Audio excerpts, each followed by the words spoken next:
Welcome, everybody, to Campaigns and Concoctions, where we are a bunch of rambunctious ruffians who like to drink and play TTRPGs. So, thank you, as always, for joining us on this adventure of cooperative storytelling. If you always want to talk to us, you can get on all our socials and the Discord and everything. Hit us up on Instagram. We are at Campaign Concoctions Pod. There will be a link in the show description. So that's everything. I know we don't have much going on, but thank you everyone who has listened to our 1 year retrospective. That was pretty awesome. That was kind of fun to do. I think I'm just going to start implementing that in all my games because it's kind of nice to refresh. So, but with that, I think pretty quickly, since we don't have much else going on, we have some drinks. So if you all would tell me what you are drinking. Yes, so I made 2 drinks. One of them is a frozen drink because it's been rather warm recently.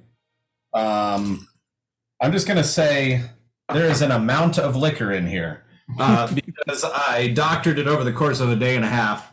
But I started off with an entire lemon and an entire lime, which I blended in a food processor, combined with some sugar cane syrup, some Slivovitz plum brandy, some Cointreau, some Appleton Jamaican rum, and what was the other thing I put in there?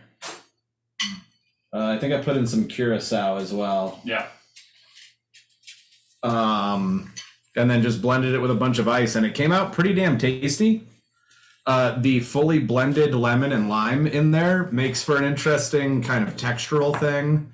Is it like the whole thing with the... Of the oh, yeah, I put there's no seeds from the lemon, but there are seeds from the blackberries and the strawberries that I put in there. That's what it is. So I also added blackberries and strawberries to it. And I think it turned out really tasty. It's in there again. Sorry, there's a dog in the house. It's sweet but citrusy but boozy, you know. I think it turned out real well. The other drink that I made, I need a name for, but it's a Manhattan Riff, and it is 2 ounces of Jamaican rum, 3/4 of an ounce of sweet Junmai sake, and 3/4 of an ounce of sweet vermouth, with a couple dashes of chocolate bitters. I was going to say that. Yeah. I was all excited that I tasted it. I was like, I think that's chocolate. That does sound lovely. It is fucking delicious. I think this is definitely a Morgan drink for sure. Mm-hmm. I think you would thoroughly enjoy it. The sake and the sweet vermouth together make for because sake's a little bit drier, right? But still sweet. I think it makes for a good combination as the sweetening agent in the drink. Booze, and booze. Mm-hmm. Mm-hmm. Sweet. Well, that's our drinks. And without any further ado, unless anyone's got anything, alibis, give you some alibis. Anyone got anything? No. Also, still continue and go see John at his new bar. That's always the big one. Go see John at his new bar. Hey, kiddo. Hey, kiddo. So, kiddo. The last time we played D&D, the party put down a house. Yep. We killed that house. Literally. And then did a little bit of investigating inside the house, where they found the corpses of 3 women, as well as a few other interesting items, including the sea elf in some sort of cocoon in the attic, as well as the mortar and pestle of the 3 ladies. Upon return to the material plane, the party realized that the Shirlene was kind of at a higher elevation than it had been before, kind of maybe on the edge of taking off. They began to climb the cabin ladder, and that is exactly where we left off. So the 6 of you have now finished climbing the ladder and have made your way onto the deck. And as the last person got on the ladder, the Shirlene began to rise. Can I get everyone to make a quick perception check?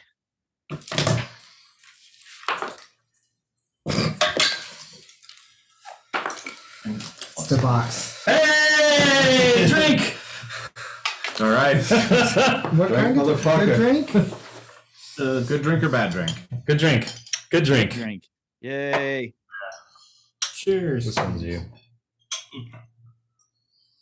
Me. All right. So what's our numbers there, fellas?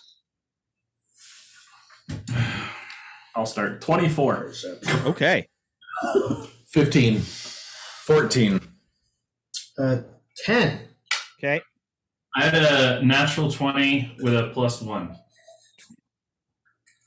Okay. So I'm surprised I'm actually paying attention to anything. Right. On the end of a ladder getting lifted in the Right, sky. yeah, exactly. so everyone notices that the sun is barely above the western horizon.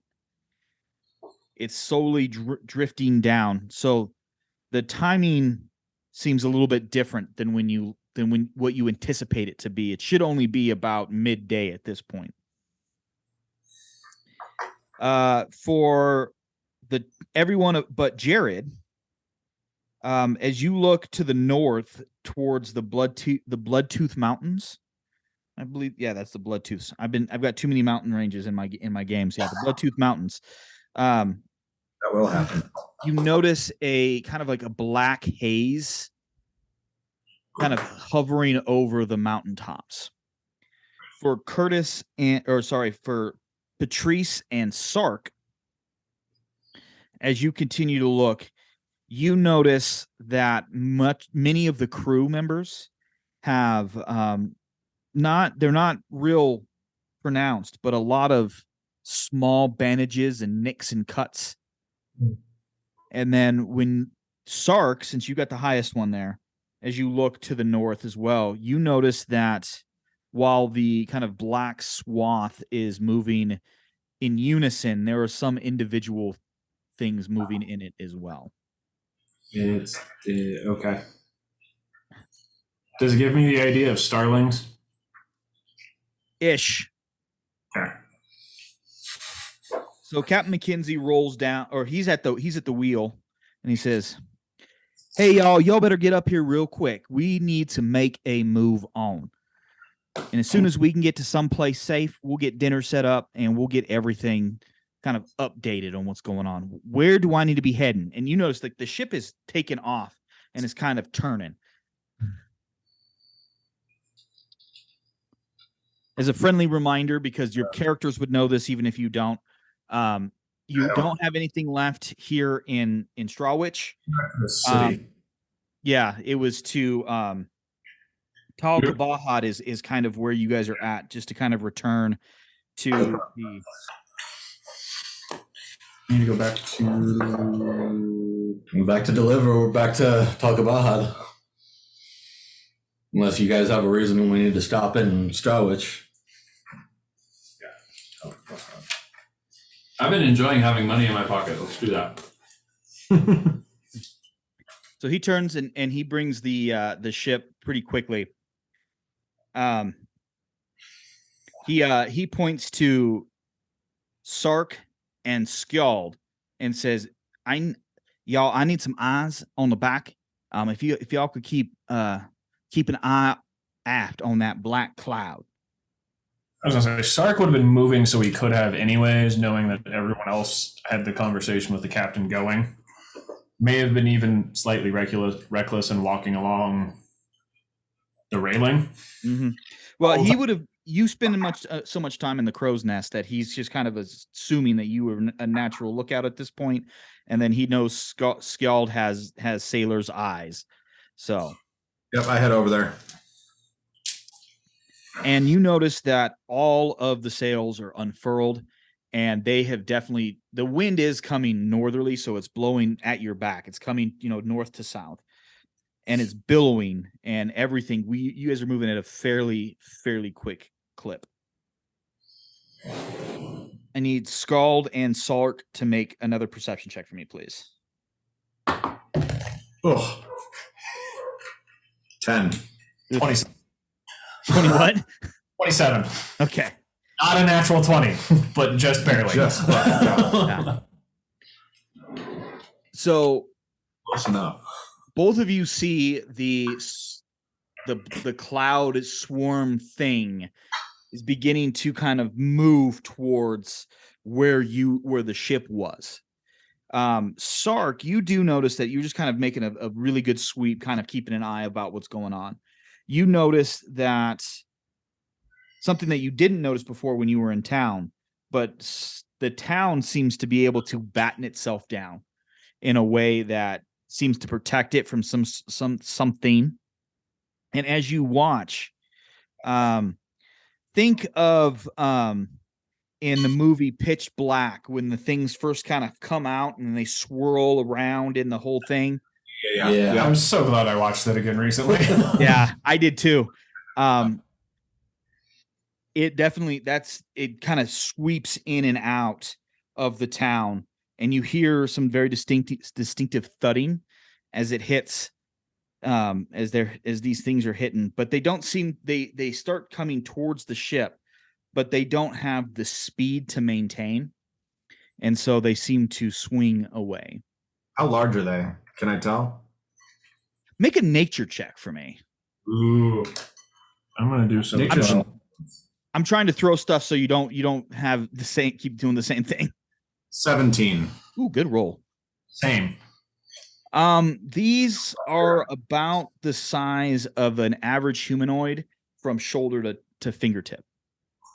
I might actually have rolled higher than that. What? I have a how +1. big were they? Average Say again? human. About the size of a human. A human's arm from shoulder to fingertip. Gotcha. Small. Okay. 3. Average. Not super big. 2 3/4. They kind of have like a mothy fairy wing, like 4 wings, but they're huge. The wings themselves are huge. They're probably twice the size of the animal itself. Gotcha. They are black with kind of a silvery carapace that kind of the silvery kind of slides through it. It's almost like the size of like an eagle if you take wingspan and so in big. Okay. Eagle, osprey, that kind of thing. Yeah. Okay. These are very much more chitinous. Yeah.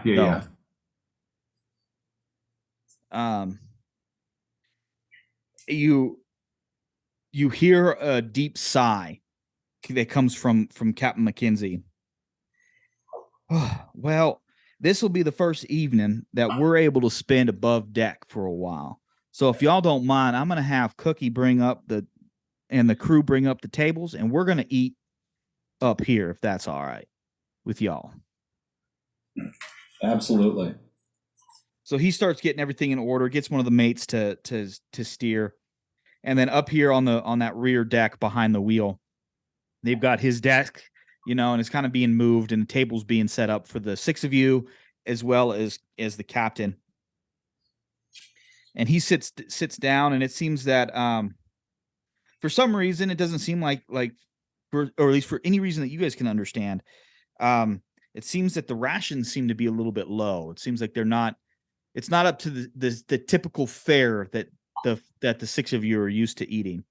And he sits down and says, well, if y'all would join me, please. Were y'all successful? Yeah. Yeah, we were. Excellent. On that note, there wouldn't happen to be a lead box on board, would there? It's a good question. I don't know if there is or not. Hold on. Let me roll and see if there is. There is. Would a dirty 20 have gotten me any more information on those things or no? No, that was pretty much it. It was just cool. I realized that while it is an intelligence score, I actually am proficient in nature. Oh, because it makes sense. Because you're I'm a around, sailor. I'm around the you're water all the around time. I mammals need to and know stuff some and shit, fish and stuff. Yeah. Other invertebrates. so yes, there is a box downstairs. We'll put it whatever you need. I hope it's not something that is it this something that we need to hide like right away, or is this something that we can wait till after supper? And if it's waited this long, I think it can wait till after supper. So It needs to necessarily be hidden, but I'm a little paranoid. that's understandable. After the week that we've just had, Make some more of that. I'm assuming that it took you that long too. You guys were gone for a week, right? Weren't we gone for? We were gone for less than a day our time. Is Sark aware of the tendency for the Fey realm to slide in time? Make a history or arcana check, whichever one works best for you. I rolled high. I'm going with history because I made him a reader. Mm-hmm. Neither one I'm proficient in, but Morgan, I rolled really high on the religion that's a check when we 7. got to the in between. Would that help in any way of my knowledge of time? No, not at this point. Okay. This one's a little bit different. So what was yours again, Nate? Sorry. 7. 7? 7. No. You Okay. wouldn't know. Then I'm just like casually sitting on the back of the ship. Then I'm not paying attention to the conversation. Do I have any experience with this? I don't think there's anything specific in my backstory, but is there any reason that I would have any experience with this sort of thing? Not really. I can't think of any. Yeah. Okay. So I couldn't really either, but it was worth asking. no, it's always ask. What's the worst that's going to happen? The status quo remains the same. Right. Yeah. I can't say I'm really surprised. It gets weird. You put enough power in one place and things get strange. Yeah. Yeah. So we've had a week. We'll say that. That first night after y'all left, it seems that there is some sort of animal, I guess you'd say it, that haunts this part of the woods or this part of the world that only comes out at certain times of the year.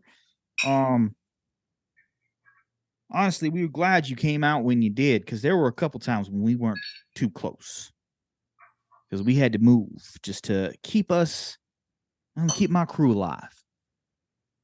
That's fair. You can have as much of that thing. When you cut into a giant octopus, do you eat the head just as you would the other things, Morgan? Never eaten a giant octopus. Well, it's not a giant. It's an octopus. It's an octopus. And I Morgan, would.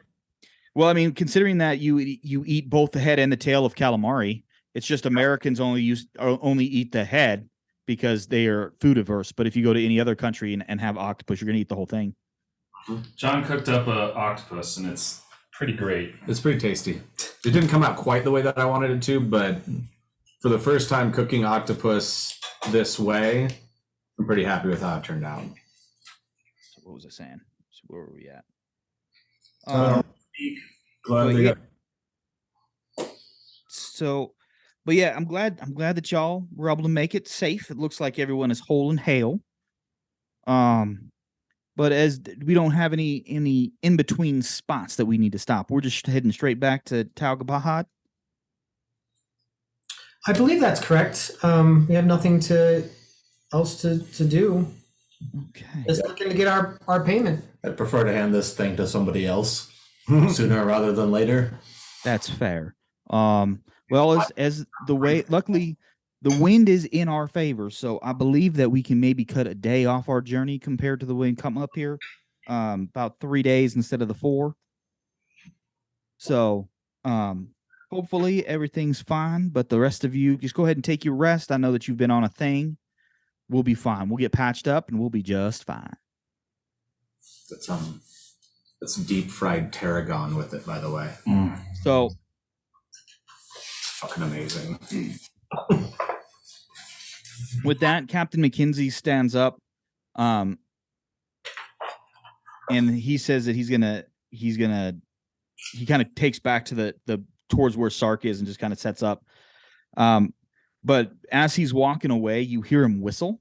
Like, it's a really distinct whistle. It's one of those things that I could never replicate.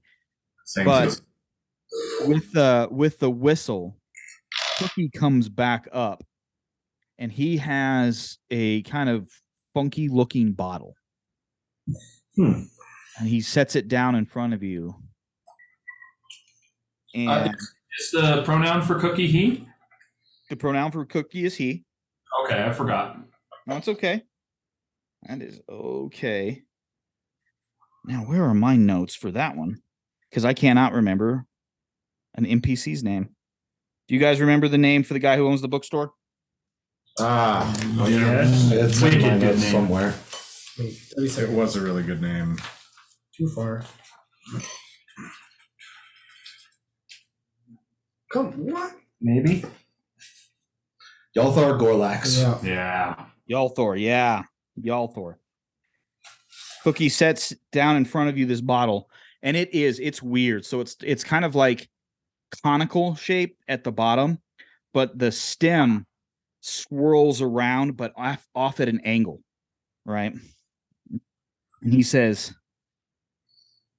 Yalthor brought this for y'all to be your celebratory drink when you are done. This is something that is apparently distilled here in town. That's So it is Become the equivalent of rum smugglers. yeah. I mean, technically, We already are, yeah. We already did that. it is when you drink it, it's basically like a Sazerac. Oh, nice. One of my favorite cocktails of all time. It's quite lovely, but it's uber potent. And even for you serious drinkers, 2 of them would probably wreck you. So What? Is that a challenge? Immediately, Start drinking. Skjald pours himself a glass. Yep. Takes a nice big swig and then fills his flask. Patrice follows too. Mhm. you watch as every time you pour a glass or fill your flask, that not too long afterwards, the bottle fills back up. Mm. Oh yeah. Oh yeah. As soon as Skjald notices this, he turns to El and he says, "Get me a cask." You heard the man. After he finished his first drink, Al went for the lead box. Well, shit. You What's not this back thing? from the lead box yet? What was that? Not that quick. Teeny little legs. He walks so slow. I turn to Patrice and I'm like, "Do you know where the casks are?" No idea. Yeah, I didn't think so. All right, Maybe, we'll wait maybe for Cookie El. would know. We'll wait for El. It's fine. There's probably also an element of Al standing there at the box going to it. Just put the whole bag of holding in. You're right. Yeah, So I really don't want to take this thing out of the bag of holding to that's put it in fair. the box. That's fair.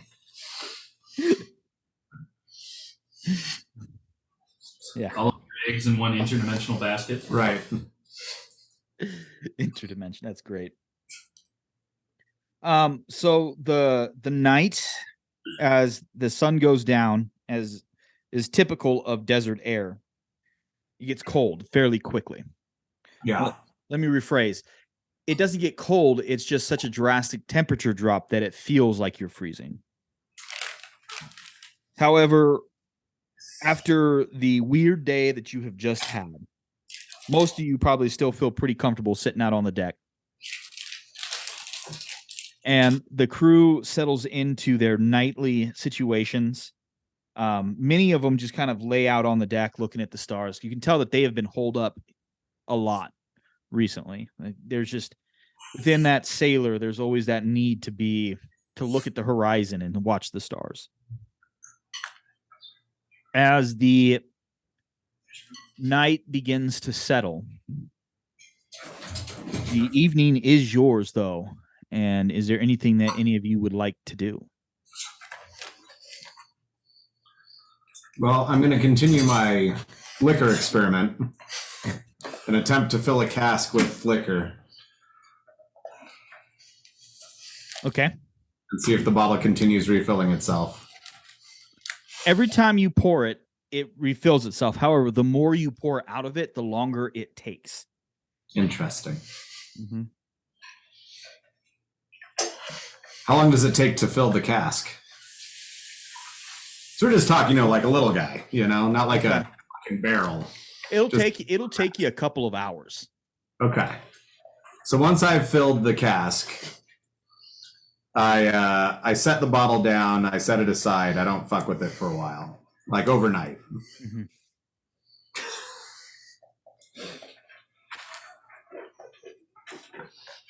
Anything else, anyone? I don't know if the bottle's just getting tired, Just needed a nap. Yeah. We all need a nap after. Needs a little you know. break. Just needs a little So, break from refilling my cask for me. Oh, hell. As Mm-hmm. so Sid will go towards, which way is the crew looking out? Towards the bow? It's kind of Turn. they're kind of all over the place, right?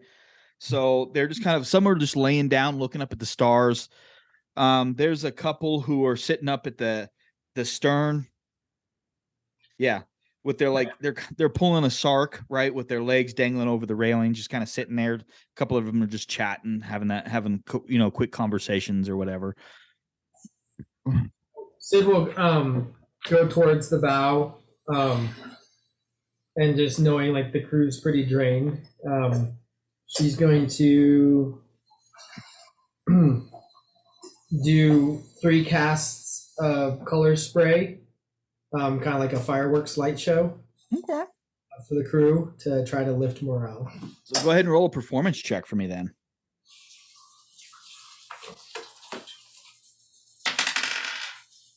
It's better, I'll take it. It's going to be 15. Okay. So the first time you cast it, it's not as sharp as you would like it to be. It's just there's these pow, pow, pow, and you kind of hear that it's a silent.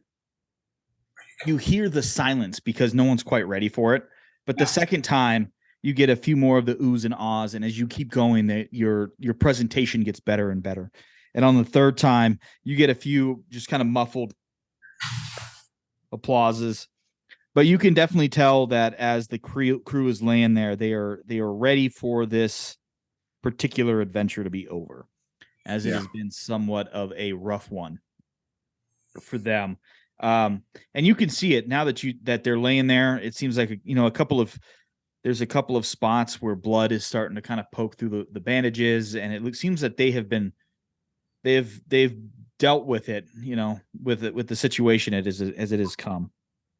So as I kind of have their attention, I'll say, I just want to personally thank you for your service and waiting for us in a dire circumstance. You all have done very well and acted nobly and brave, and I appreciate it. You kind of get the muffled, not because it's like they don't care. It's just that at this point of the night, they're just kind of they're running on steam, So, yeah. I'll go through around once I get back up on deck. I'll go through and anyone I can see that has blood coming through a bandage. We've got 3 casts of cure wounds to use. Okay. Yeah, you probably could use all of them.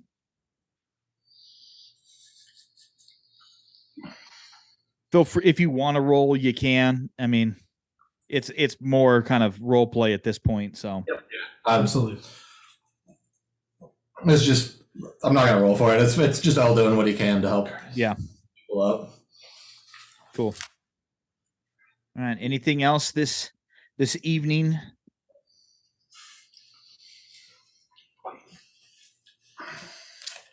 Mm-mm. Cool. Oh, So, sorry. what was that? Dark's going to do a sentry rest, just continually staring out the back at this point. Like he's just Okay. on guard at this point. Cool. So the 6 of you retire to wherever you're going to retire, be it your cabins or in Sark's case, watching. The rustle of the sails and the wind flying by is kind of the only sound that you hear at this point, because you have now made its way to the heart of the desert there. And, excuse me, the evening is uneventful, except for probably if there's anything in each of your brains as you guys work through the interesting events of the last, for you, 24 hours. It seems that as the evening goes, nothing really seems to be taking place. And then over there on the eastern side for Sark, which would be the left side, as you're looking, the left note. Right side. Sorry, I got my directions wrong there. That's what happens on my other campaign where the map is backwards. Throws me off every time I think in D&D now. I'm looking north still, aren't I? Yeah, so the east would be to your right. Okay. That's what I'm saying. I had it backwards. The next morning is bright and clear, chilly, but the day is beginning to start. Is there anything that anyone wants to do this morning, or do we want to just kind of fast forward some travel? I'm good with fast forwarding. I just want to know what happened with the cask. Yeah, I'm gonna get another cask, and I'm gonna see if it has sped back up again when I empty the bottle again. So the bottle is full again. Yeah, so I'm gonna empty the bottle into another cask. Okay. Like a second cask. So when you empty it all the way, that's when it takes a lot longer to fill up. It's just a matter of the amount. So I'm gonna pour half out and see how long it takes to refill. it's still a long process, right? It's going to take some time to fill it. Well, I'm going to continue during this journey. I'm going to continue filling casks. Okay. On this bottle. Are you looking in the casks that you have filled already? Yeah. Patrice was gonna mention something about that too. The cask from the night before is empty. Ah. Okay, so I don't fill another cask. You feel Sark the was same. to say a word. I can't, and I look in the cask. I kind of chuckle, and I'm like, "Eh," and I fill myself a glass and I drink. You get the sense that Yalthor he's a smart dude. He knows Right. what I would be trying to do with this. And so he has designed this whole experience to only be experienced in a short time. Like you only have a certain amount of time before it goes away. So if we drink it right before it goes away, we would not get drunk. I'm not going We to have 3 days. I think this is something we need to experiment with, right? Yeah, well, This requires testing. Yeah. It definitely does. And the answer to that is no. I think with the booze bottle. You still get drunk. Okay. Yalthor is an exceptionally powerful wizard. He knows what he's doing. Yeah. He's going to make it fun, but he's also not going to let you guys, make money off of his work. That sounds right. Love it. Yeah, I was pretty sure that's exactly how it was going to work, given Yalthor. Mhm. But 100% suggesting new experiments to try with it all the Oh time boy. because he was enjoying the liquor. I mean, we all enjoy liquor, Mm-hmm. especially if there's. So the journey back is uneventful. You do see off to the western side of the ship. So if you're facing the direction of travel, that will be off to your right. You see a massive storm that builds.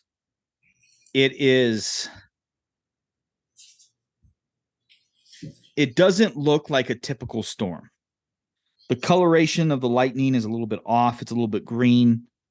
It seems that it kind of doesn't really move. It sits in one spot, but it dissipates after a couple of hours. But it was one of those that, for those of you who have who travel enough, have seen one of those massive thunderstorms when you're flying, and you watch it where it basically reaches all the way up to the troposphere. That's what it looked like. It was, except for with green lightning. But the rest of the journey is quick and quiet. You are able to land in the airship docking port of Tal Kabahan, this island that is separate from the rest of Wudan.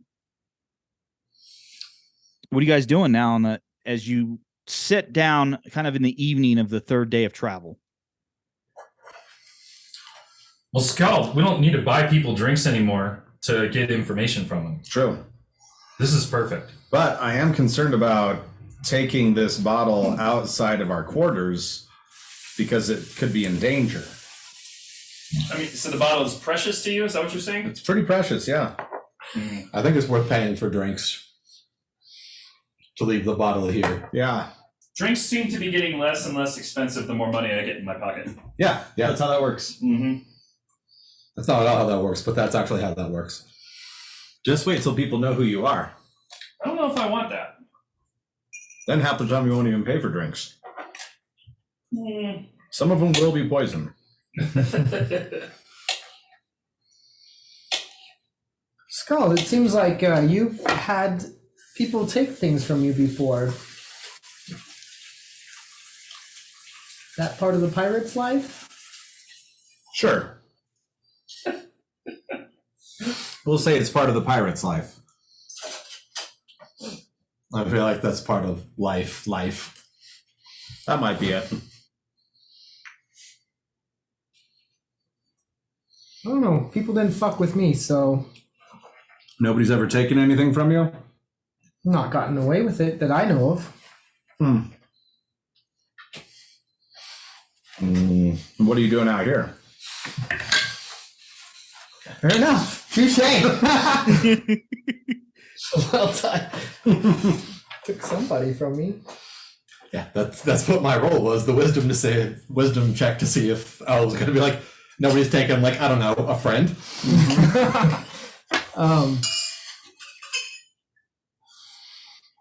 They better hope they get away with it.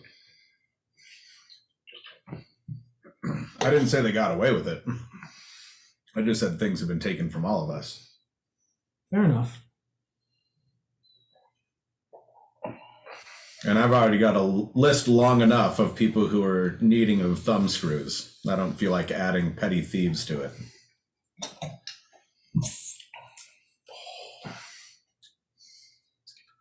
There's people for that kind of thing. Giving or receiving? Yes. Checks out.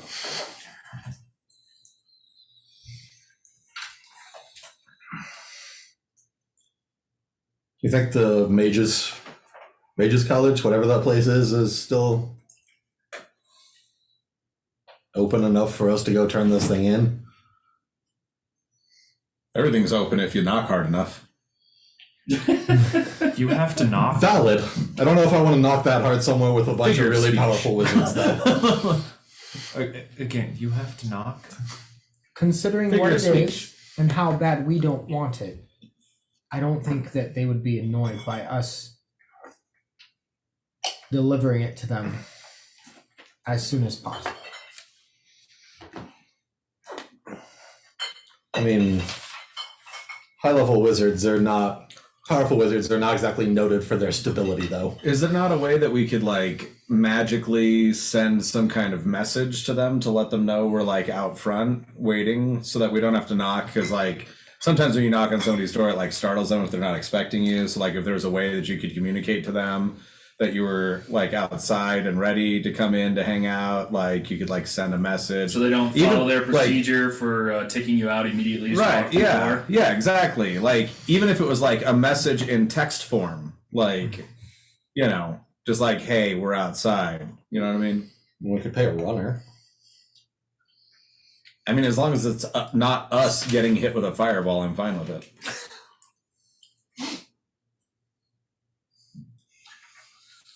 What, mean, I Sark, think our would you best know option anybody at the that could moment is, take a message for us? I think our best option may just be go find a bar and ask. It's fair. Because I feel like finding a bar is a good option right now anyway. Yeah, I'm up for finding a bar. Yeah. So there was the one that you guys went to when you first got in town. It was Feather and Sheep. Feather and sheep. That was the one with the knife throwing? The what? Knife throwing contest? Yes. Yeah, let's go back there. Okay. So what we're going to do is you'll exit the ship and we are going to take our first break of the evening. And then we will pick up with the crew at Feather and Sheep here in just a minute.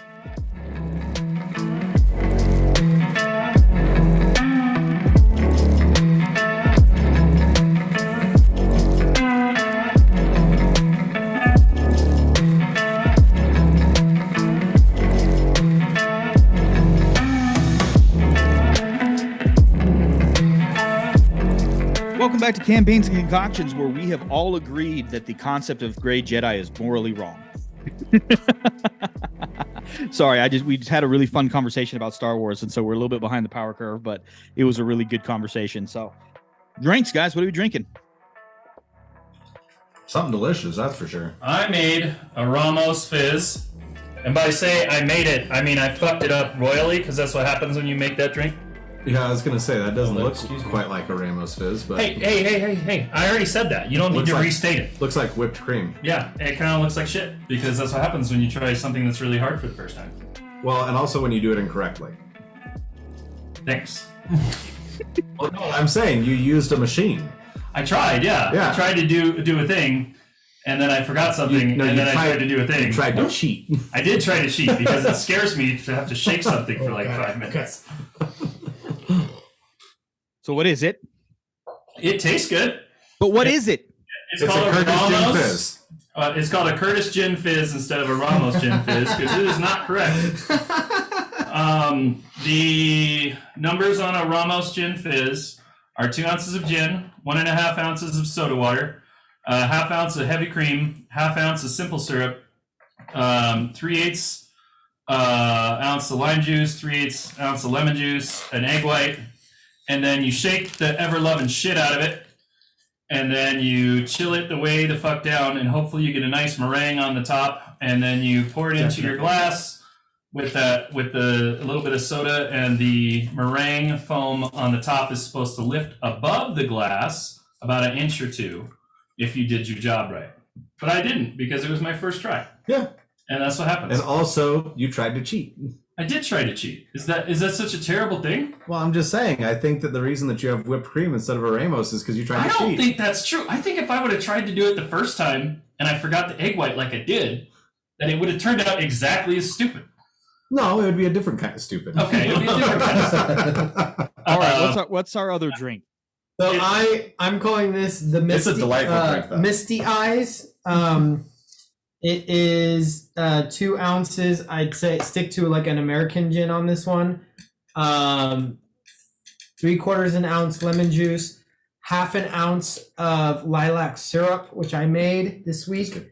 1/4 ounce of Luxardo apricot liqueur. Yes. And then I put like 6 or 7 peppercorns in there and 3 drops of saline really good. solution, Yeah. and really, really shook good. it and double strained, and then expressed orange peel on top and rubbed it around the rim and discard.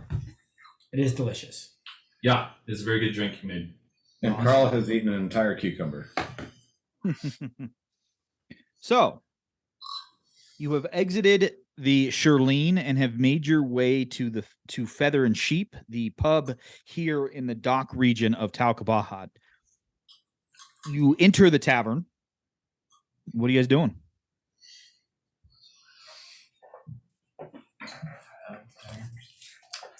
I will walk up to the bar and order drinks for everybody. When you say everybody. I mean, all of us. Okay. Order drinks for all of us. Oh, and just by the way, just FYI, it's just the 5 of you since SOA stayed on the ship. Yeah. Okay. That's why I drank too much magical Sazerac. Right. Still not good with flying in the air. Yeah. And then I'll toss an extra silver piece to the barkeep and ask if he knows of anybody who's trustworthy and expedient at running messages.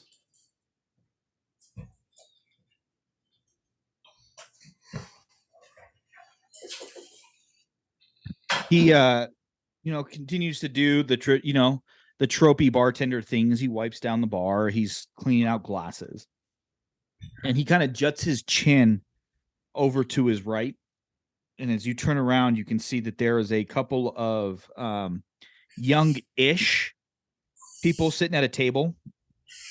They are all just kind of plainly dressed. It is tieflings and humans who are sitting there. Couple of dudes, couple of girls.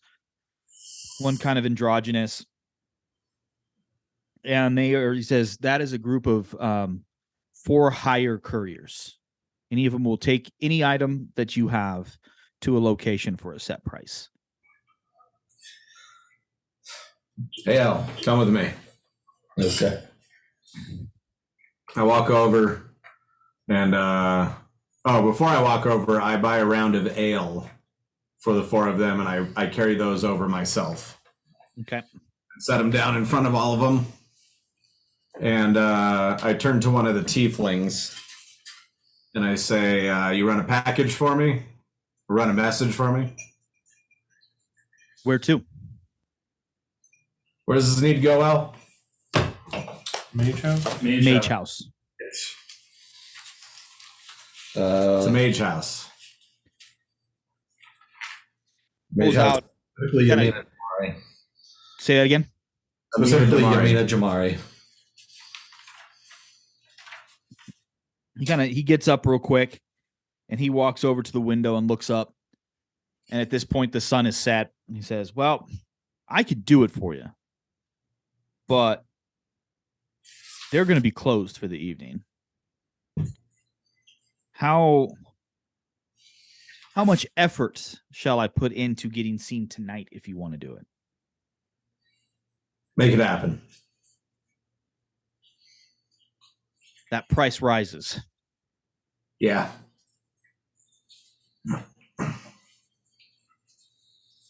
But I have a good feeling, at least back home, how much would be a reasonable price for asking what we're asking. Yeah, go ahead and roll something. Can I roll for it too? Would this be something that you would know have any experience with? I feel like clandestine messages and paid third-party runners is probably a thing Okay. of That's past. fair. Yeah. That's fair. Yeah, go ahead. He even have been hired for that kind of shit when he was a street urchin, you know? Well, I rolled a natural 1. So drink, motherfucker, drink. Yeah, good noise. Oh, grab us some shot glasses. Okay. Or wait, where's We got to do it proper. And we that's can do all we're gonna spritzes. We're gonna do spritzes. Okay, do a spritz. 2 spritz? Yep, 2 spritzes. I know I'd seen the spritz somewhere. 2 spritzes is about as fair as a shot. No. So let's go with history, guys. So you got a nat 1, so you no, you don't. That's a 23. Wow. Scout's like, I blocked out that part of my childhood. So back home, it would probably be about 30 gold for just traditional courier services, for secure quality courier services. Yeah.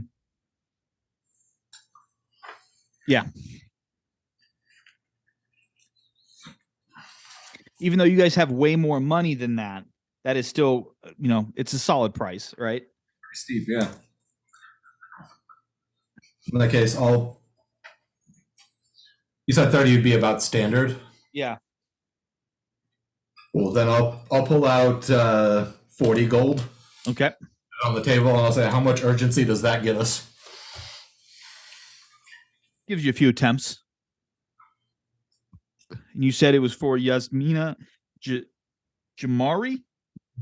Jamari or Jabari?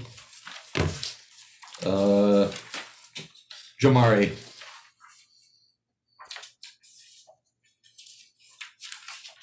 How many attempts did you say? Yamina Jamari. About 3. Jamari is my nephew-in-law. Seems like a lot of gold for this kid to not get a message to somebody. Well, you're welcome to go and try it yourself. Why don't we just do it tomorrow morning? I know what I'm welcome to do. Cool. You could be confrontational about it, but or we could just do it in the morning. That's the price. That's up to you, Al. Give me a minute, and he'll pull out some paper and scribble out a note, basically saying, "We finished the job. We're at dock. Let us know where you want this delivered and when." For the if a message is received, if there's a return message, where do I deliver to? Here, right? The Shirlene. The Shirlene. He pulls out a little small notebook and jots it down. Which dock, air or sea? Air. Can you take notes? Just purely the message. Any actual items that need to be delivered? Nope. Just the message. Just picture that scene in the transporter where he's got his little notebook out, Yeah. right, jotting it down. Like that's what just popped into my brain. God, I gotta watch that one again. That's a good flick. 1 and 3, 1 and 4 are good. Both with the French guy. I think it's 1 and 3. No. So Add everyone's name to the note. Address it to Mage College, Yamina Jamari. Proctor. Yeah. And then hold it and hand it to him. Slide the gold over. he folds it up and he opens up his jacket, and you see that on the interior of his jacket, kind of almost like a duster length. You see that he has a lot of very secure pouches on the interior of his jacket, and he puts it down. He grabs the gold, puts it in a pouch, and says, "I'll be seeing you." And he takes off. He's out the door and gone. I follow. How are you following? Quickly? Completely?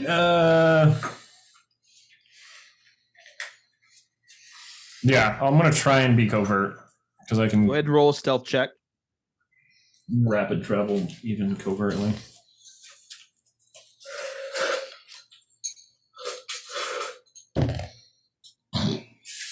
$27. Okay.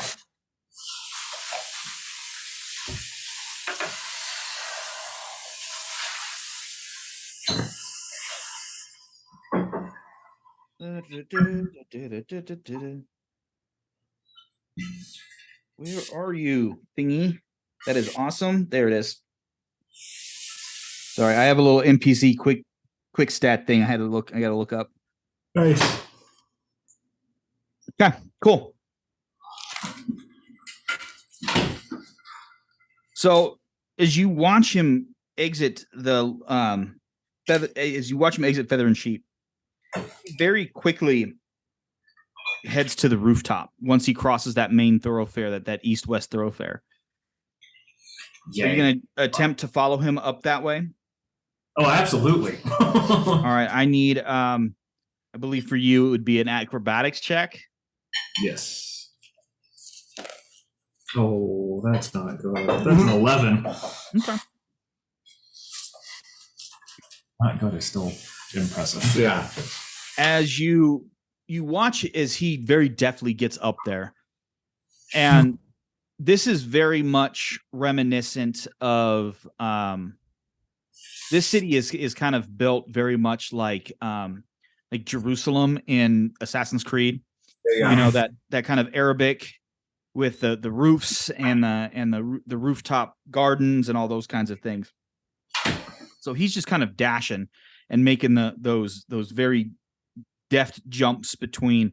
You make it to the roof, but on your first jump across the gap, you kind of stumble a little bit. You're still pretty sure that you are safely hidden behind the way of the night and how everything's going, but you do lose a little bit of distance on him. So he's going. He finally gets to Mage House, and you notice that the gates, if you guys remember how the gates were described, there was one of those really intricately designed what is that, lattice work. Yeah. It's really thick, like you ain't getting through it without like a big battering ram, and that's if it's just normal. It's closed. He kind of stops there at the front of the gate. He kind of walks around and just kind of is looking. And then he kind of walks off to the left. And around a corner, there is like an interior corner. And you watch him as he gets up and over the top of the roof. Are you going to try and follow? No, I will sit at the gates and wait. Okay. You sit there for about 25 minutes. Okay. And then you see him exit the through the gate. The gate actually opens up. And he just kind of walks out. Oh, hang on. One moment. Cord not all the way in? No, battery died. Speaker died. Nope, hang on. Please excuse our Zoom's technical getting dumb. difficulties. I can still hear you. I don't know if you guys can hear me. My speaker died and then it tried to use the microphone. So we should be good now. You're just going to be a little quieter. Okay. But you guys can still hear me? Yes. Perfect. You watch as the gates open. And he walks out just nonchalantly back into the street. And he begins to walk back towards the dock. Okay. I'll just kind of pace him, probably about a block and a half back. Okay. Make another stealth check for me. 15. Okay. Okay. You just he's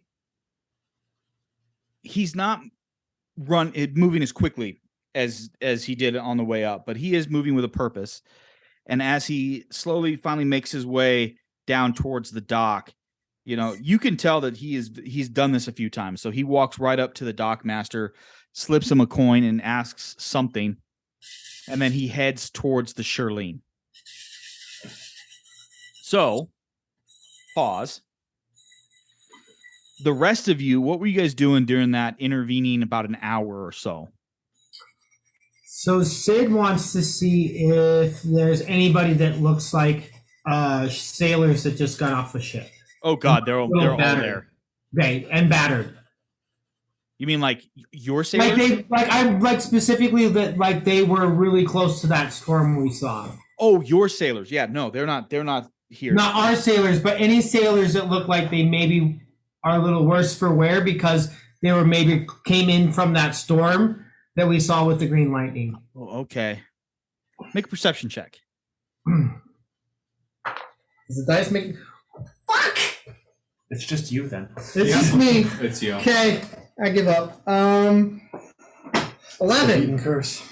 Right? It's an 11. So there is a plethora of sailors. You're just having a hard time discerning what if you can get a sense of who and what they are, right? Like, so you're really struggling. You're not going to be able to really see much. Thank you. Damn it.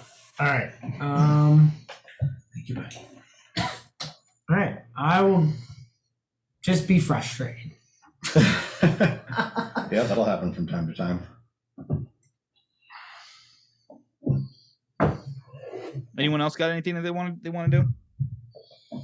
So I'm probably just hanging out, honestly, chatting with those couriers. Okay. They are cagey, but surprisingly open at the same time. So like they're very cagey about their personal information. Yeah. But they freely give a lot of great information about the city, about anything you really kind of want to know about locally. Yeah, I'll probably just ask about like good places to eat and drink. Mm-hmm. If there's anywhere that sells interesting baubles and gizmos and gadgets and trinkets. And if there's like a high quality weaponsmith or armor smith in the area. So you notice that they don't really wear a lot of armor, and they are not conspicuously armed. Like Yeah. you get the sense that they are being a Right. professional that you are, Hey. but they're definitely not. It's not visible on them. Yeah. So they don't really tell you much about when it comes to arms and armament. As for any kind of weird gizmos or anything like that, they don't tell you a particular shop, but they say up and down Main Street is kind of the main shopping district. And you guys remember this from the last time you were there. Yeah. They said, usually look for something that's either like a clockwork symbol, like some sort of gears, or like something to that effect. And then they give you a long list of restaurants. Nice. Ooh. Are any of them tattooed or pierced? They're all pierced. Most of them simply just kind of up and down the ears, but there's the androgynous one. They have an eyebrow, the nose, and what is this? The septum? Not the septum. This one right here. Yeah. I know which one you're talking about. The one in the bottom lip. Yeah, bottom middle lip. Yeah. And then one of the dudes has the septum. Gotcha. You do see some tattoos poking through like the cuffs of their shirt, but they are all wearing long sleeves. Gotcha. I ask if they know any arcane tattoo artists. Roll a persuasion check for me. Nope, not one. Hey! Drink, motherfucker, drink, The way that bounced off of the health potion was hysterical. Yeah.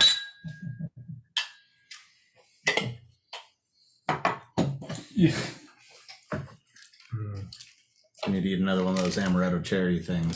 So you do see their eyes kind of shift and they look at each other. But this is where they turn cagey. Yeah. Right? And they're like, yine. Mm-hmm. And they don't really give you a better answer than kind of yes, kind of no. I say, yeah, that's all right. If I were looking for an arcane tattoo artist, would I look in the same district where the rest of the tattoo shops are? No. You're going to need to know somebody. Cool. I tell them I appreciate their time, and then I just shoot the shit with them about nothing in general. How long are you planning on staying there? Because unfortunately, Sark comes back. What's that? Till Sark comes back. Okay. I don't think Sark's heading back to the ship at this point.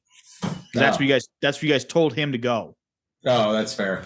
I will leave him at the dockmaster and go back to the bar first, and then I'll go hit up the Shirlene afterwards. Okay. I'll just walk in to give Ellen Scalds, and Scalds looking for me.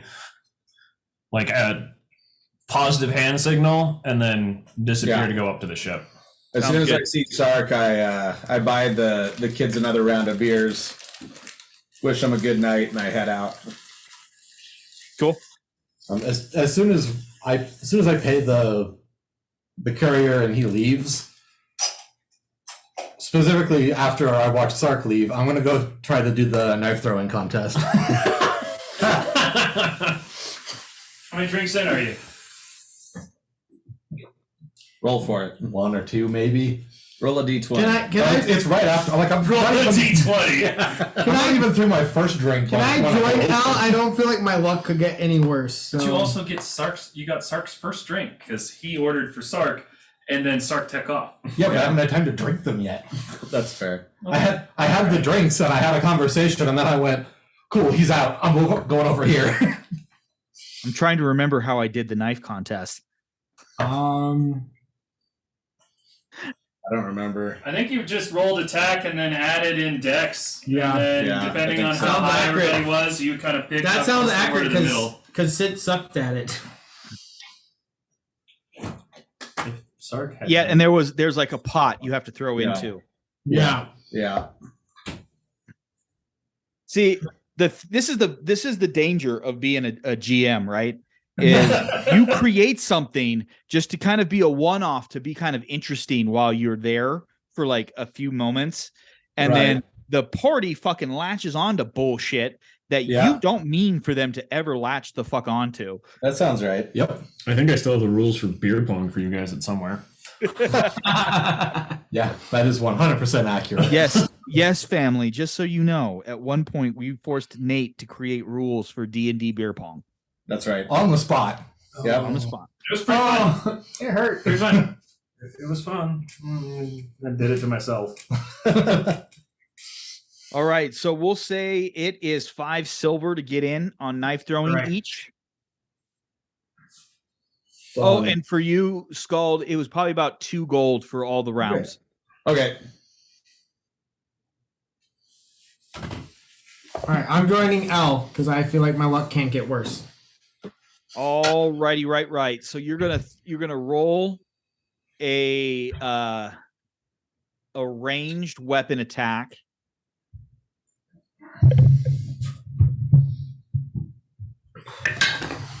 Which would be dex based, right? Yep. That's all you're saying. I will take that. Take that as well. I got a 19. Not bad. 14. I can hear you moving the mic. If I'm proficient with Sorry, I was trying to get around. if I'm proficient with dagger, Yeah. would I add my attack bonus? Mhm. Right? Okay. So 20. Okay. Not too shabby. What'd you roll? Same thing with you. 15. Take it. With Nice. you, Elle. If you were proficient with a dagger, you can do that as well. Oh, -1, 14. Sorry, 19 total. Oh, if I get to add my proficiency to it. That is. Okay, That's a 17. 22 with prof. Wow. Attack. Oh, melee. Okay, so we're gonna. So Sid, I got a 17. Nate corrected me. okay, So, still pretty good. yeah, I'll take it. Especially for Sid. Yes. You throw your first one, Sid, Carl.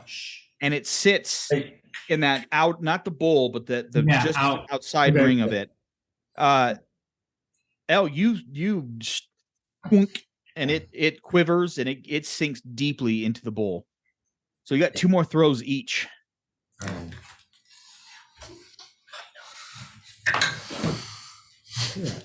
I'll take it. That's a nat 20. Whoa! Damn, what the hell? Clink. Ooh, I want some of that. I like that drink. Do you have a glass? So that comes out to a 25 for Al. Sid got a 14.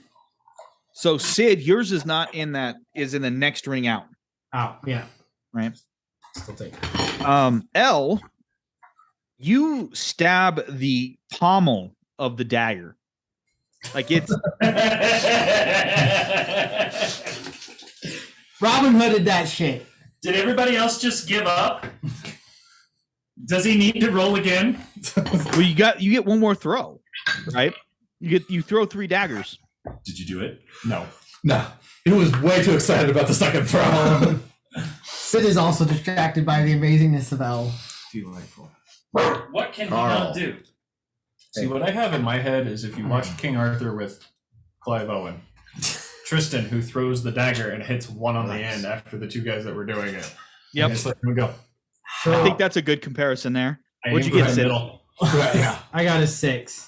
on that one. You actually flat side it Yeah. and it falls to the ground. I got a 10.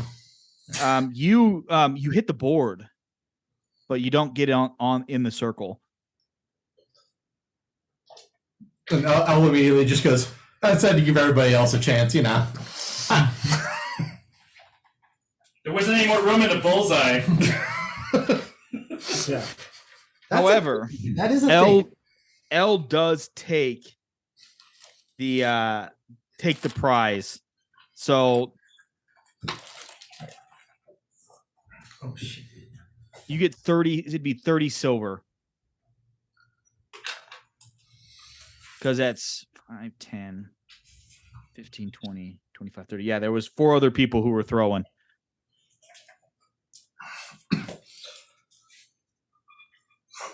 Cool. Yeah. After he collects his winnings, he's gonna walk away, head back to the bar, and if Sid's walking with him, he's just gonna lean over and go, I can't believe that actually happened. So I'll linger a moment and say, kind of ask whoever is standing around, did anyone see that odd storm, green lightning coming into shore? It's been like 2 No. weeks. I was like, it's No, been they didn't. Apparently, they don't see anything ever. They may be blind. This is Sid's luck this campaign. Right. This is it's not just I feel Sid. you on that. It's not even me, it's just Sid. You got the locals' response of, I don't know nothing. All right. Yeah. I say nothing. You cop? I didn't see shit. I ain't saying shit. I say nothing. That's awesome. All right. Okay, so at this point, I'm assuming everyone's heading out of the bar. They've seen Stark. They're getting ready. You guys are getting ready. You guys are heading back to the ship. Yeah. Yeah. Okay. So, as you get back to the ship, you see the courier actually walking down the gangplank, right? And he says, "Everything's handed back to your captain. Pleasure doing business with you." And as you board, you see that Captain McKenzie is handing a small piece of paper to Sark because he beat you guys there by just a little bit. Excellent. 45 feet of movement from the monk. Right. Well, and you just kind of popped in the door too. So Everybody gotta walk slow to keep up so I can keep up. Right. So, Sark, what you get is a message from Yasmina, from Proctor Jamari. Mhm. She says that she will meet you here at the dock at the dock at sunrise to receive the item and to give payment. Sounds good. He rolled really well in the three chances. Nice. So, Here at Try a different tray. Just try different dice too. The gods are against Jared tonight. yes, they are. It's And this with that, campaign. This is We're how going they- to. No, you've had some good rolls, dude. Don't That's skip the whole true. campaign. I've had some had good some rolls. fairly decent rolls. Maybe not glorious rolls, but decent. But with Okay. that, we are gonna go off to our second break, and we will be back and deal with the Mortar and Pestle and Proctor Yasmina here in just a few moments. Sounds good.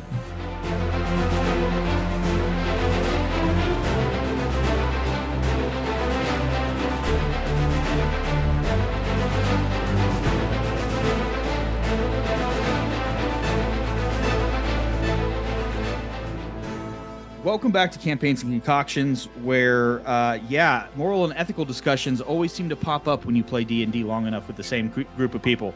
We're not our very inclined first that way campaign, anyways. yeah. So that's what makes it fun, though, because you get to know people and you have really interesting discussions about things. Because you can use D&D and TTRPGs as a venue to explore a lot of really cool things. But beyond that, we have some new drinks. Let's talk about some drinks. Ranks. I made an amaretto sour in the Morgenthaler fashion. I made 2 of them. One of them I made with 1.5 ounces amaretto, 1 ounce of bonded bourbon, 1 ounce of lemon juice, ½ ounce of the lilac syrup made from flowers from Jared's own backyard, and 1 egg white. I put two dashes of Angostura bitters in there. You dry shake the shit out of it. Then you put a big rock in there, and then you shake it again for another 10 seconds. Then you double strain that shit because the double strain helps make tiny little bubbles and it makes it really, really creamy. And I was very pleasantly surprised with how that turned out. I think it's a little bit too sweet for me. And then I made a second one, and I did 1.5 ounces amaretto, I did 1 ounce of overproof bourbon, and 1 ounce of lemon juice, and I did 2 bar spoons of the lilac syrup, egg white, and I put in a little bit of blurb of Malort, and then I shook that up really good, and then I shook it up again with the ice, and then I double strained it into a glass. It turned out great. They're both pretty good. Yeah. I like the first one better, but I like sweet drinks. I feel like this is more balanced, oddly. You are the 1 out of 5 of us that thinks Yeah, that's the it's more pretty balanced sweet. one. It's pretty sweet. Yeah. So that's okay. I'm not gonna post this one because I learned a hard lesson. It's still good and drinkable, but not as balanced as I like it to be. It's 1 ounce overproof plantation rum. Dark. The dark. Plantation Yeah. overproof dark. 1 ounce. The other rum that was over there. Very drinkable. It was a quarter ounce lime juice, quarter ounce lemon juice, quarter ounce absinthe, quarter ounce lilac syrup, quarter ounce apricot liqueur from Luxardo, and shook up and double strained. I think that's it. It's pretty drinkable. But The it is there's a lot absinthe going takes on. over, like real fast. I don't think the absinthe takes over per No? se, but Yeah. there is a lot going on in there. I would say cut one of the ingredients and add a little bit more citrus, but that's Yeah. my taste. I Yeah, like same. tart things. Probably. Yeah. But the amount of alcohol is right on. Yeah. Like it's got a very good Yeah, the solid overall burn alcoholic afterwards. volume. Yeah. Yeah, I would say potentially if you don't like absinthe, one thing you can always do is you can use a Okay, I like it. absinthe spray bottle Mm-hmm. and you can spritz the glass with it Mm-hmm. as one way to take care of that. Or if you like absinthe, just put as much as you want in, right? Which, John? if you like absinthe, Damn right. drink this drink. It's Yeah. But I do firmly It's kinda believe in weird. the absinthe yeah, spritzer. it's different. Yeah. Like the spray bottle for that's, absinthe. That's not really absinthe forward because Nate likes absinthe and I hate it. Both absinthe and I think it vermouth. mixes with the apricot really weird. The absinthe Okay. is mixing with the apricot Yeah. really weird. Weird. Okay. Yeah. I think that every person who likes to make cocktails at home should have a small spray bottle, like perfume bottle style spray bottle of absinthe and a small spray bottle of vermouth. Mm-hmm. Because if you chill your martini glass before you make a martini, and you pull that glass out of the freezer right before you pour your martini, and you spray the inside of the glass with vermouth instead of trying to do a wash, spraying the inside of the glass with the vermouth is going to give you a much better, more uniform presence of the vermouth in the cocktail, as opposed to creating a pool of vermouth at the bottom, which is what washes typically do. So that you end up drinking a glass of gin with vermouth at the bottom of it, you know? I also made another Ramos Gin Fizz. This time I used the help of my 2 physical bartender friends instead of a tiny little whisk that I had, a motorized whisk. This one turned out considerably better on the fizz portion. Like it actually did raise above the rim about 1/4 of an inch. So that's progress. It's huge. Yeah, but the other thing is it doesn't taste anywhere near as good as the last one did. So, you know, Was it the same measurements? I think so. Honestly, I feel like maybe the lime wasn't good. Potentially, I Like had to do another the- lime to be able to make it. The citrus in there is the thing that I'm having the problem with, and it's very metallic. And I think that, like, The when I was citrus is squeezing really the metallic, lemon, yeah. it was really tough. It Yeah. wasn't like it's juiced well. That's It's I probably think shit the lemon. citrus is what it was, yeah, or the lemon rather, yeah. I think Either one. No, it's lime. it's It was lime, lime. right? Yeah, Lemon okay. was fine. Yeah. Yeah. But yeah, Interesting. I think that it was the citrus that was the problem, to be honest with you, because it's getting that metallic-y Yeah. kind of acidy, you know. But the straws. All right. Thank you, Morgan. Of course, that was a good discussion because there was a lot of good things to learn for your amateur bartender. You know, The thing to learn about amateur bartenders is don't make a Ramos Gin Fizz. Yeah, it's just gonna piss you off. It doesn't taste that good. It's a lot of extra effort. There's no way it seems that you can cheat it. So just give up on it and make a better drink. I think there's certain things that you can do as an amateur, right? Like me, I am like very simple classics, right? Because I don't have the tools. I don't really want to spend a ton on a lot of extra extra types of liquor and things like that. So for me, the classics work best. I like, so like you got to figure out what an at-home bartender you're going to be, Morgan, any Manhattan you've ever made is better than this Gin Ramos fizz. Anyone. All better than this. The other thing is, like, you can say I'm going to stick to this specific like branch of classics, and then you can do lots of really cool shit within that, right? Like I made a Manhattan tonight, right? We all like rum quite a bit. We happen to have some Junmai sake, and some chocolate bitters. And I was like, well, I'll make this thing that I made for one of the chefs from down the street the other night that turned out really well, but like it's still just a Manhattan, right? Like it's not anything special. It's just another Manhattan, Yeah, get comfortable with a couple of drinks. And then that's when you can start having fun. So learn one good drink, one good shaken drink, and go from there. Oh yeah, totally. So you have received the message that tomorrow morning at sunrise you will be greeted by Proctor Yasmina Jamari, and you will be everything will be done. So before we get into that, is there anything that you guys would like to do this evening before we roll into the next morning?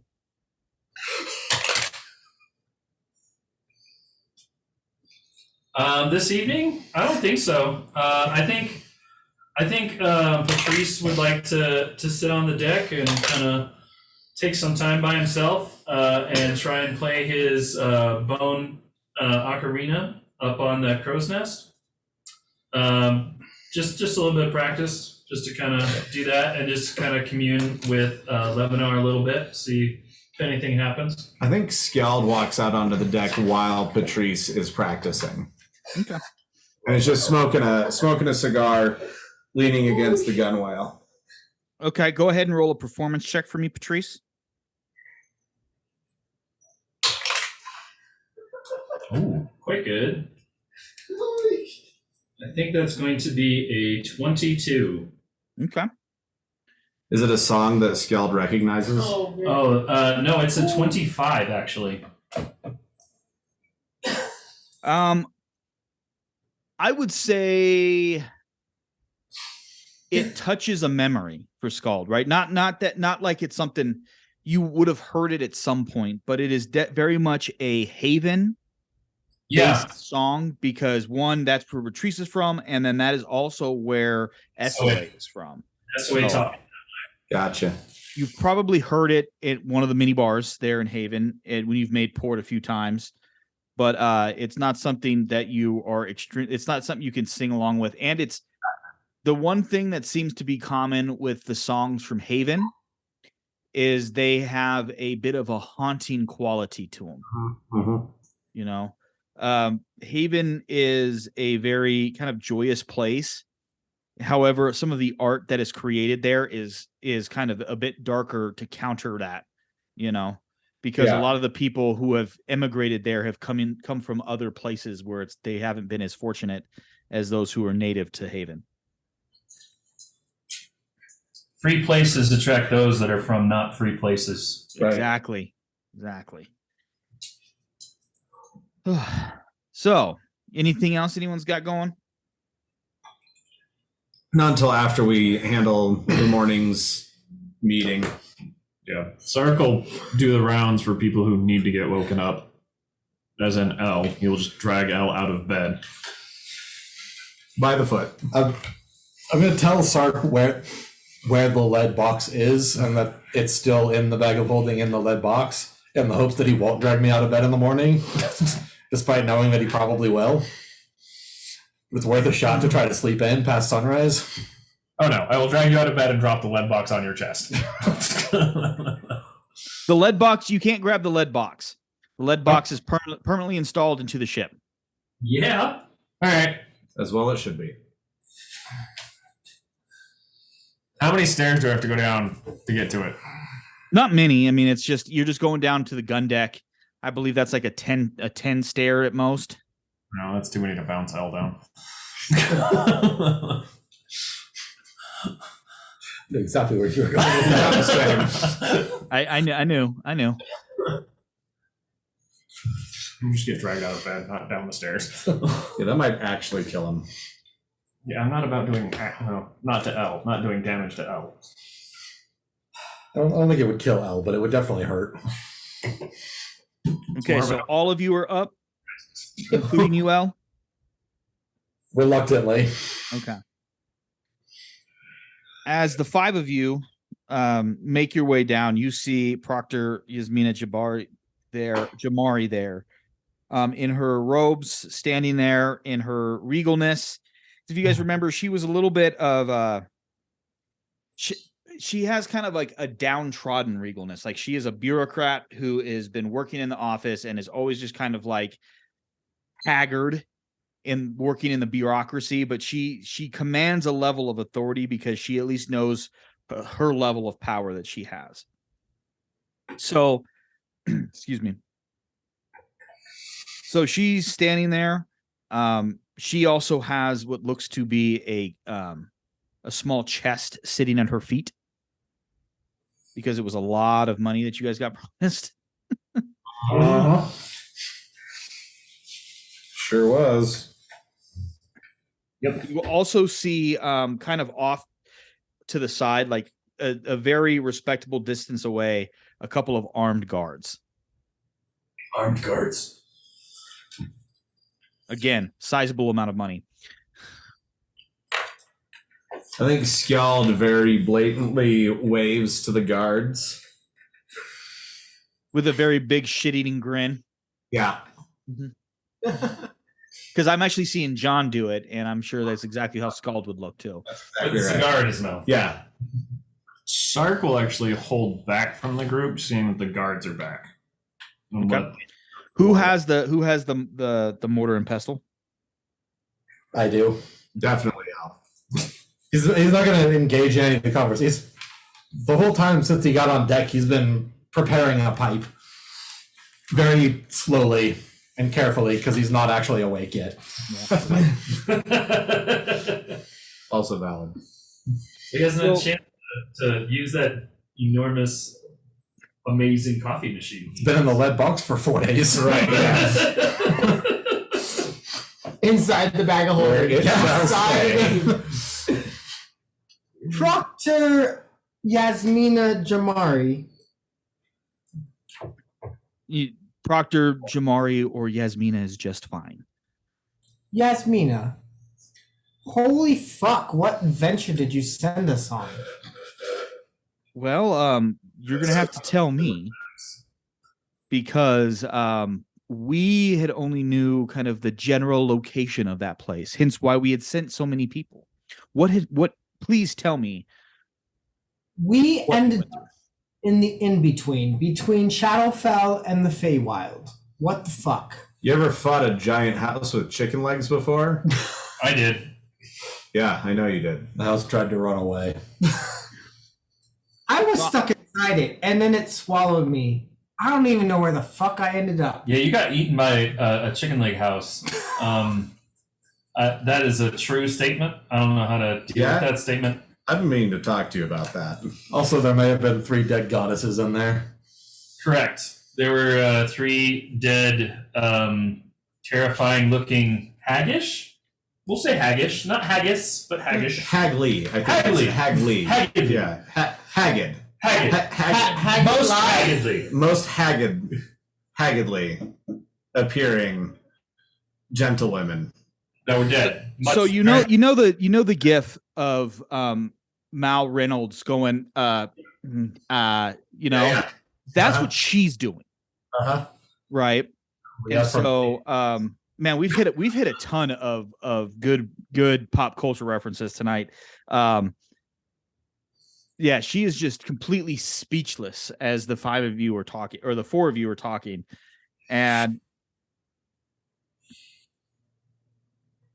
apparently your group is worth every bit of platinum that we have promised you. True.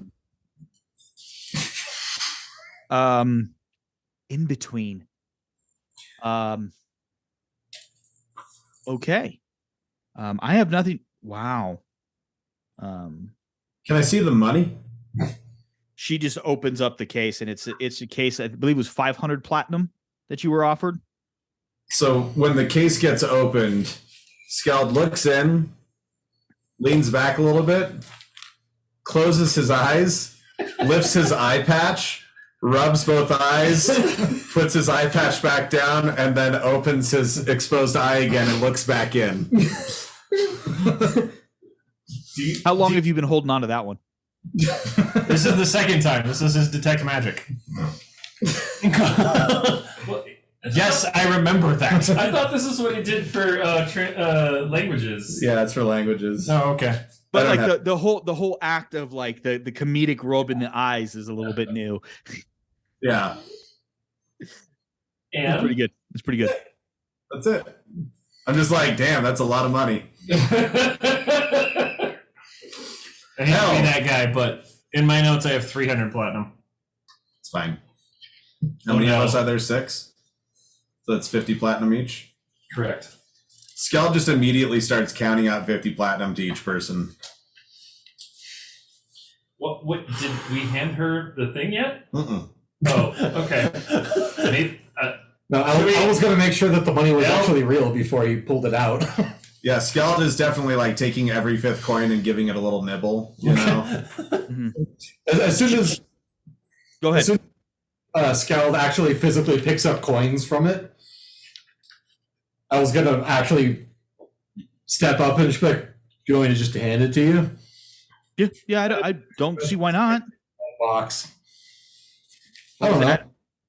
It's been in an extra dimensional space in a lead box the whole trip here because there were 3 dead goddesses next to it. I respect your caution. She just puts out her hand because I mean it's not that big. It's not even the size of like a mocajete, right? It's Yeah. just it's a small mortar and pestle. You know. I had mocha last week for the first time. Do that. Everybody in the world, do that. Yeah. Yeah. As soon as she puts out her hand, he'll just reach into a bag of holding and put it in her hand. Not his problem anymore. Well, with that, I believe our business has been attended to. I will make sure to make it. Do you have a what should we call you? The group of you. The unseen? I mean, you can call me Skeld. Well, I know what to call you particularly, but I'd like if I was trying to find the group of you again, do you have a group name? The Shirleens? No. No. We don't have a name. Okay. Maybe we'll get back to you with the name. We haven't thought about that. The no names. Okay. You can refer to us Wait, as wait, the wait. band for now. No, the in-betweens. We're the in-betweens. That place is terrible. Yeah, no, I don't want to be associated No. with that place. Oh, fuck, okay. Just refer to us as the band for now, and we'll come up with something eventually. Okay. I generally try to get my names by having other people come up with names for me, That's fair. experiences with me, or I tale. wasn't sure. I wasn't sure if you guys had your names yet or had a name yet or not. If you'd an organization or something. It's just I want to make sure that we put it into the book that you are a reliable source, that someone who can handle the toughest of jobs. And if you're ever up this way, please stop by and we will see if there's any work for you to undertake. Why don't you just write down Patrice and Company for now as a placeholder, and then we'll get back to you with a better name. We'll find somebody with sending to get a hold of you. You hear a clink, and Stark just goes, "Or the owners of the Shirlene." That doesn't have a good ring to it. I much prefer Patrice and Company. Practically, if you're ever looking for us I'm weirdly fine with specifically, that. asking Because they're all going to kill me. from contacts at Hold on, asking guys. brothers. Say that again. Sorry, I didn't catch you. We work with we have an account with the 9 brothers. Okay. So if you're looking for us specifically, letting them know you're looking for us will get word to us. Wonderful. Well, thank you. You have succeeded where many have failed. And I do look forward to hopefully working with you in the future. Yasmina, I have a question for you. Okay. Why the fuck are the three sisters dead? I No. honestly don't know who they are. Could we be the gentrifiers? Because we killed the Just- house. Just stop. Jesus. So let me get back to what I was doing, Curtis. Sorry, I'm happy and drunk. Honestly, this is one of those things where the three sisters, we weren't sure exactly what the reference was to and who they were about. I think I have an idea of who they may be, but I'm not sure. The fact that they are dead is a little shocking. Well, we're not sure that they were dead. Did you punch them, Sark? I'm pretty sure you punched one, didn't you? I didn't touch anything. No. Would have been a great opportunity to. Yeah, that would have been a good opportunity to punch something. Do you need the gods to be alive when you punch them? Preferably. Well, okay. Makes more of an impact. I will say this, though, that for those of us who have done the studying, we do know that nothing is truly immortal. Ooh. Well, yeah, of course, nothing's truly immortal. Except for maybe the creator. Mythology.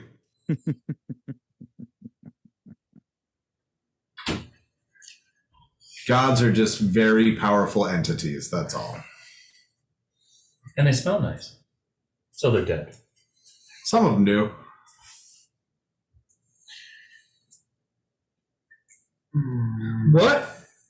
What would Sid's reference to the immortal be?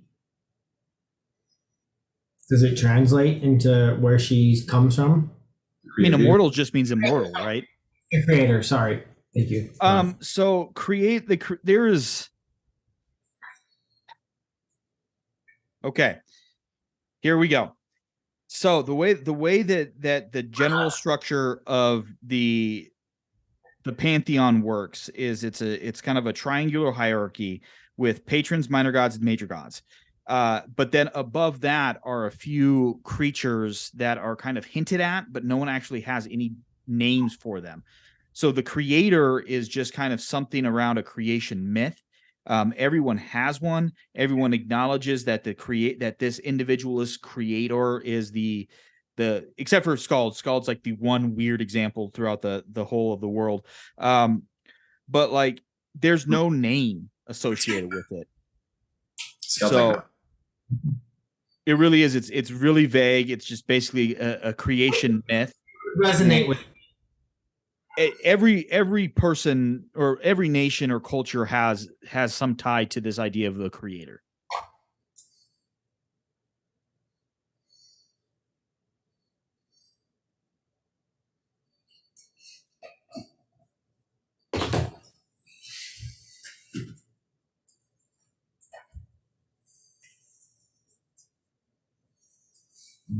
I will be immortal someday. Whether by living forever or in story, I will be immortal someday. That is the only way anyone can be immortal, is to be remembered forever. You can still kill him if you try hard enough. Well, you kill the story, you're no longer immortal. Yep.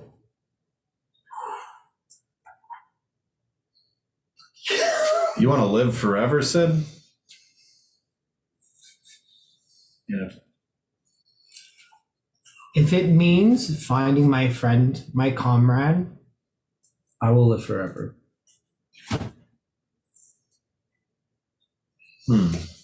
At this point, you watch as Yasmina is kind of taken off at this point. She feels that this conversation is now beyond her scope.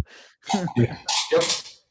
As she walks away, I'm like, bye, Yasmina. Bye, Yasmina. And then I wave at her guards. Still 50 platinum pieces, right? 50. 50 apiece. I track money in D&D like I track money in real life because I don't really care about it, but I have to. That's about how I do it. So Like at this point, Food and drink and not be living on a bench. Yep. so at this point, you have completed this most recent task. Do you have an idea of where you're heading? Oh, what's next? Probably take a couple days here and then Where- we're again on the way to Tinkermare, right? Tinkermare. Yeah. Yeah. So we want to stop and steal some residuum first. In Rugen? Yep. Because Rugen's on the way-ish. Ish. Right? Yeah, it'll add a day to your journey. But Yeah. considering that you're about to make a probably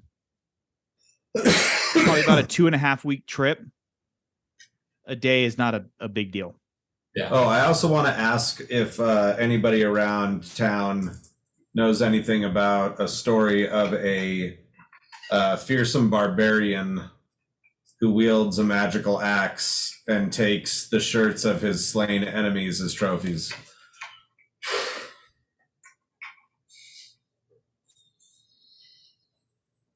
I feel like we'll probably spend a few days in Tuckabahad first.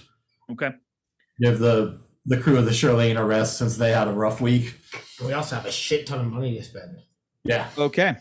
So but with that, you have officially completed the chapter, so now we are leveling up. Yeah. I had a feeling that was coming. Let's roll head dice real roll fast. so much better with that D6. Yeah, Dice. fuck D20s. Can I just roll D12? Whatever you're Oh. As the DCs get higher, no, you don't want to do that.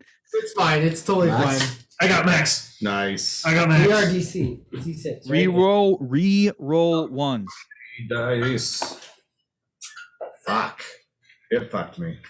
You roll a D8, don't you? Yeah, I rolled a 3. Well, three's Like not that. fucked. That's pretty Two terrible. is fucked. The 3's pretty fucked. Three's okay. Finally got max.